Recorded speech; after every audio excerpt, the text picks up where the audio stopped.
দাদু ভাই, দিদি ভাই, নাতি নাতনি, মেয়েদের কাছে একটা কথা আমি বলতে চাই, আমার জীবনের কথা।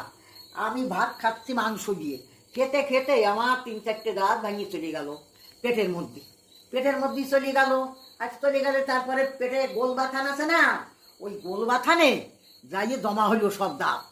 এবার সেখানে ছা বাচ্চা সব হলো ওর মধ্যে চলিয়ে গেল। এখন আমি কি করি? পেটের মধ্যে হুটো পাটা লাগাইছে। তারপরে ডাক্তারের কাছে গেলাম।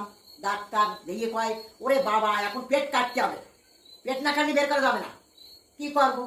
সেই পেট কাটিয়ে দিলে, দিয়ে এতগুলো ছা বাচ্চা বের করিয়ে দিলে। কি মূর্তি বেঁচে গেলাম দাদু ভাইয়া। এখন দেখো আমার এই জল খাই যা খাই হড়ার করে পড়ে যাচ্ছে। তাহলে এখন আমি করছি, আমার দাঁত কটা বাঁধাই দাও। এখন সবাই কয় কি, তুমি বুড়ো বয়সার দাঁত বাঁধাবা কি করতে? এ বয়সার দাঁত বাঁধায়?